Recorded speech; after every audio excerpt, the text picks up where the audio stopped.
Be able to access money when you need it. In this episode, I'm going to address the question, what is liquidity and why is it important when investing serious cash? Get ready. I'm going to give you insights into some opportunities on how to maintain liquidity that you probably didn't know about before.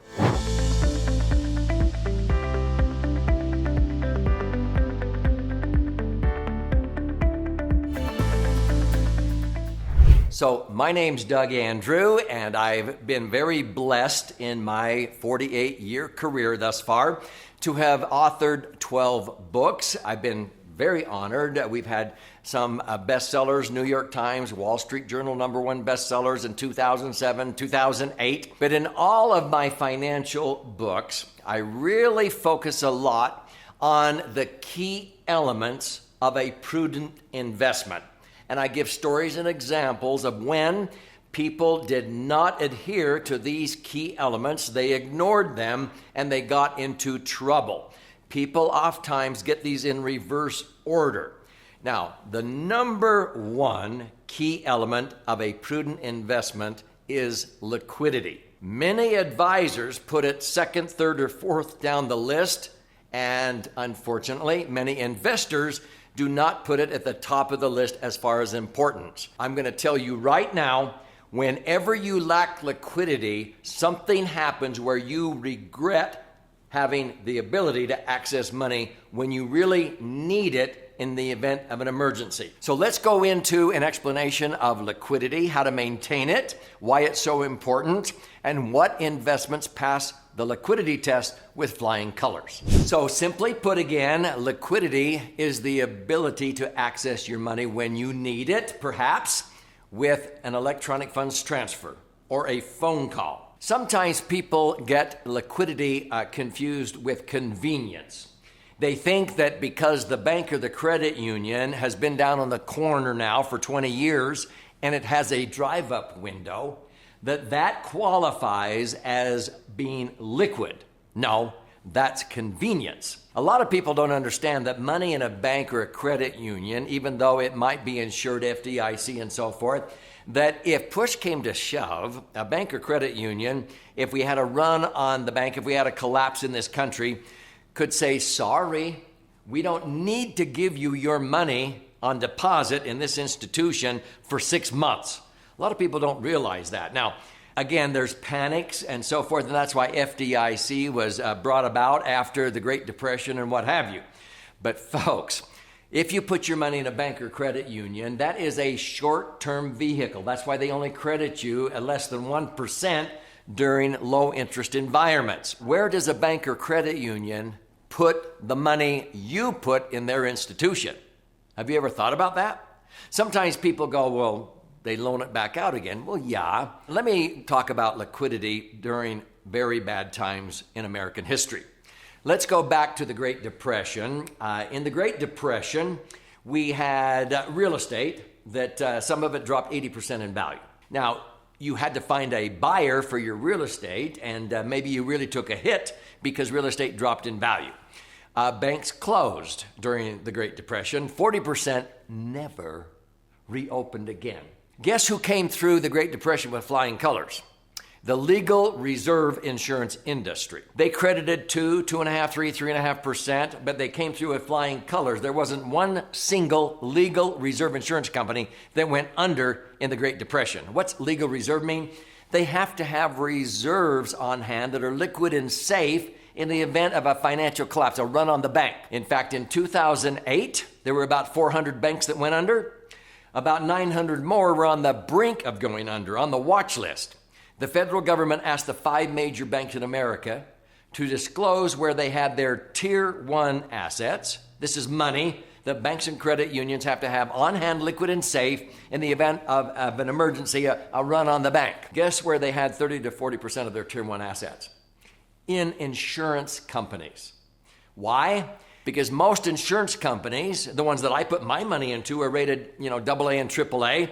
A lot of banks are only rated BBB. What's the difference? About 6 notches higher in safety.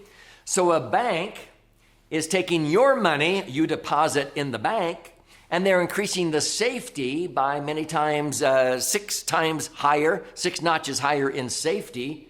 They're increasing the safety of the money and the rate of return. From 2000 to 2012, even 2020, a lot of banks were paying a pathetic 1%. They're borrowing your money at 1%. They're paying you 1% interest because money is in a lended position. There's only 4 things you can do with money: spend it, lend it, own with it, or give it away. When you have your money on deposit in a bank, it's in a lended position. Are they just a benevolent institution paying you interest?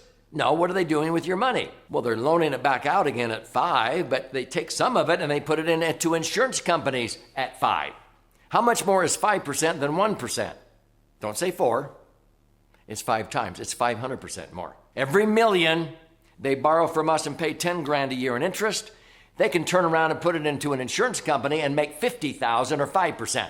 50,000 is 5 times 10,000. Would you hire an employee for 10 grand that made you an extra 50 grand? Would you buy a widget machine for 10 grand that made you an extra 50 grand?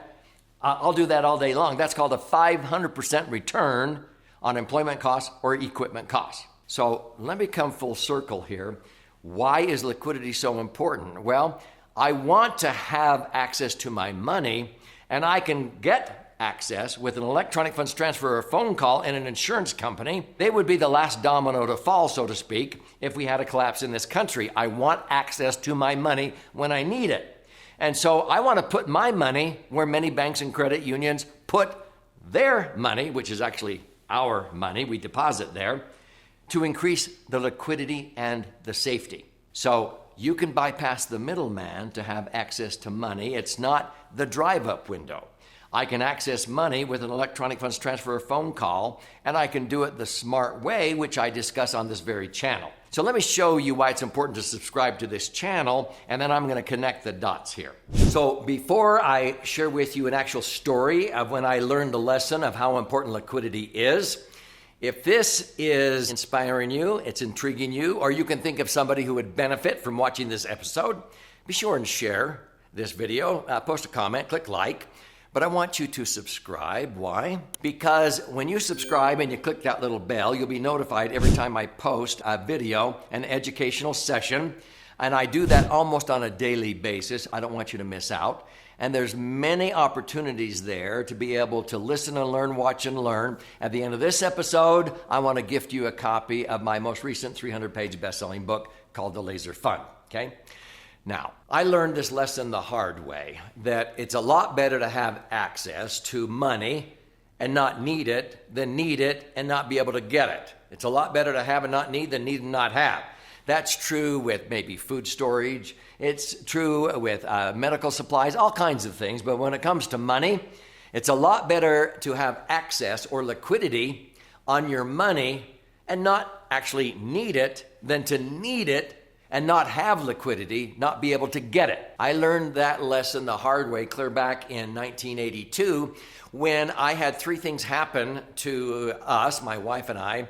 We were living in this beautiful dream home that we built, a 6,400 square foot home, and we built it for $150,000 in 1978, and it was worth double that when we moved in, $300,000. But we had somebody who was dishonest above us in the firm I was working for. He had been embezzling money. While they investigated him, they froze 3 supervisors' income. I was one of them. And I went 9 months without an income. I lacked liquidity because I didn't put a big down payment into that house. I built it for $150,000. I've never paid a down payment for any piece of property I've acquired. I explain why and how to do that in many of my books. I built it for $150,000. It was worth double that when I moved in. I had $150,000 of equity, but it meant nothing to me but a number on a sheet of paper if I couldn't access it. I learned that lesson. I got behind on my mortgage. Fortunately, I had a duplex I sold, and I took the equity from the duplex and brought the delinquent mortgage current. Then I had a timeshare at a ski resort. I sold that and brought the delinquent mortgage current, but I didn't have any more assets or resources. I didn't have liquidity. And so my wife and I decided to put the house up for sale and build another one. When there's more supply than there is demand, this was 1980, 81, 82. There was a recession, the energy crisis. We had to lower the price of the house from 295,000 to 285, 275, 265, 195. And we ended up losing that house in foreclosure because I lacked liquidity. Now, I went out the next day and bought another home with no money down and no credit. I've done that many times for many people. The point is this: I learned that lesson that liquidity is the number one rule, and my equity in my home and my real estate did not pass the liquidity test. Now, the next two tests are safety and rate of return. I would encourage you to watch the episodes where I talk about those other key elements, but the number one is liquidity. A lot of people put it third or fourth down the list. You want to have access to your money when you need it. So choose investments that pass the liquidity test first. And so that's why my favorite vehicle is called the Laser Fund. And laser actually means liquid assets safely earning returns. It spells that acronym because it passes the liquidity test with flying colors. I can access money out of a laser fund with a phone call if I need it during the most crucial times. And that's where many institutions like banks and credit unions put your money to increase liquidity. Here's how you can learn more. The point is, you want to position yourself with liquidity so that you can act and not have to react when we have things happen to us that are out of our control, like 2001, the terrorist attacks, when the market dropped 40%. In 2008, how about in March of 2020 during the COVID-19 pandemic? Our clients who had liquidity, they were able to link when the market was down, and many of them 1 year later locked in gains of 61.33% because they had liquidity, they had that opportunity. And if you do not have that ability, you are missing out on opportunities. So how can you learn more about this laser fund? It's my favorite instrument. I would recommend 40 to 60% of your income in retirement is tax-free, but that it stays liquid. The laser fund, how to diversify and create the foundation for a tax-free retirement. It's actually 2 books in one. This side, the white side, is about 200 pages, 14 chapters with all the charts and graphs and explanations. But if you learn more by stories, you flip it over, you read this side. This is about 100 pages, 12 chapters with 62 actual client stories. You'll learn here about liquidity, safety, and rate of return, because that's what these pillars stand for: liquidity, safety, rate of return, and tax benefits. But notice what's number one. To claim your free copy of this life-changing book, go to laserfund.com, click on the link below, contribute a nominal amount towards the shipping and handling. I'll cover the rest of that.